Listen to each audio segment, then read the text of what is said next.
new economy, one specifically designed for the digital realm. Well, that is the dream behind Bitcoin.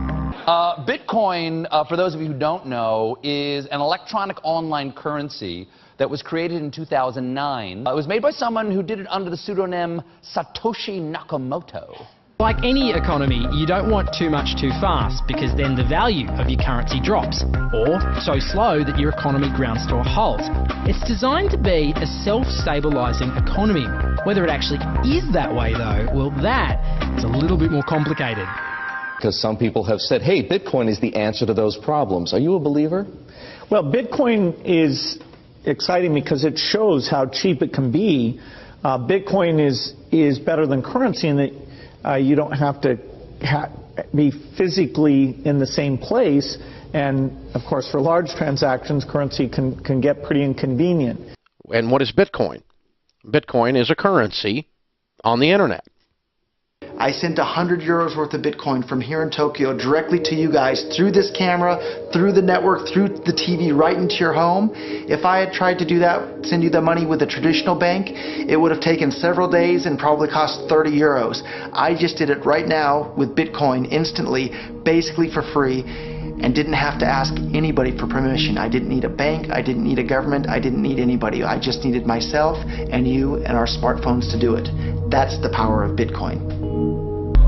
Wall Street is fraud, America is fraud, the world is fraud, banks are fraud, central banks are fraud. We live in an era of fraud. It's all based on fraud, and they get a percentage of the fraud. That's the business model. To suggest that there is any moral or ethical aspect to anything that's going on now is to be completely naive about the fact that we live in an era dominated by financial terrorists, jihadis of banking. They're here to kill you and themselves. They believe in an ideology, not the Quran, but Adam Smith, that they completely misread and interpret as something to justify their blowing themselves up.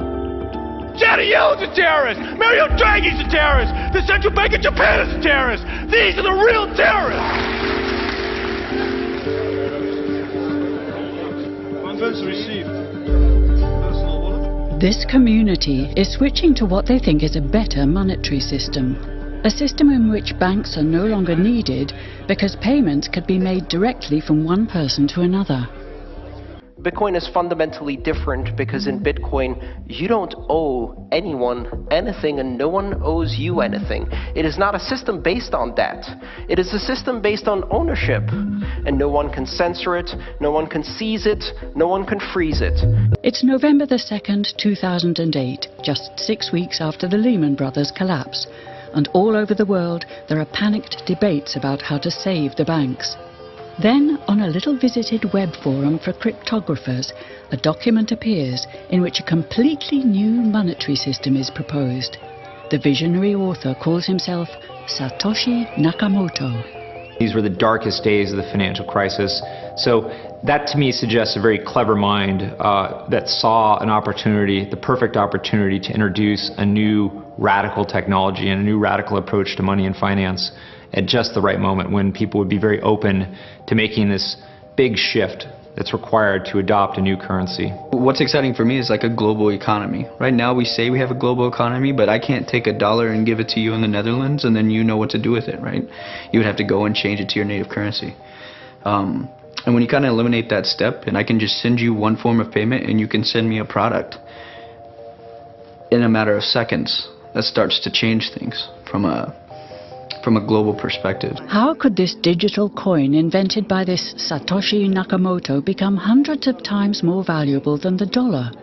And why do enthusiasts like Roger Fear want the world to switch to bitcoins? I'm giving every single person here 1,000 yen worth of bitcoins, which is like $8 and something cents. Back in the early days, you know, I'd get phone calls from my buddies. Oh, hey man, I lost 10,000 bitcoins because my computer blew up, right? Back then, one bitcoin was less than a penny, right? So nobody cared. They lost $10. I don't care, right? And now 10,000 bitcoins, that's $5 million. That's a big deal, right?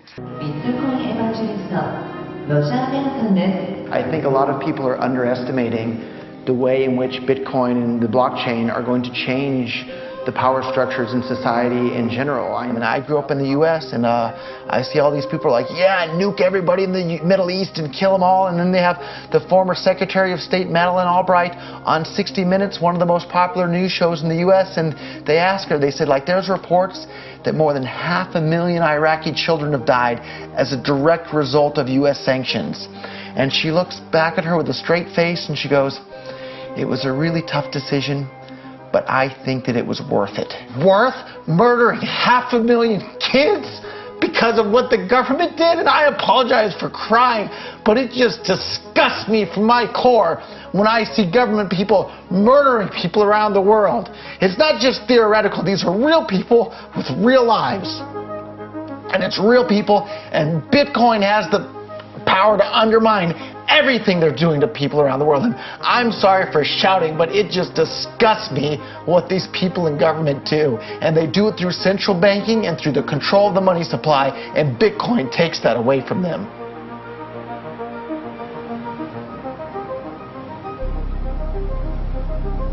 You can buy Bitcoin at the Shell station. Check it out. Good. Got $2. Hit finish. Oh. $2 Bitcoin. Just like that. From this machine. I just turned cash into digital currency. So thinking that it's too late to get involved in Bitcoin is like thinking it's too late to get involved with the internet or too late to get involved with using a cell phone. Like, it's not too late to get involved in Bitcoin. If Bitcoin becomes really popular all over the world, Bitcoins are going to have to be worth at least tens of thousands of dollars a Bitcoin, if not hundreds of thousands of dollars per Bitcoin. So thinking it's too late to get involved with Bitcoin is like thinking it's too late to get involved with using the internet. Of course not. Like, it's ubiquitous in our lives, and Bitcoin's going to become ubiquitous in our lives as well.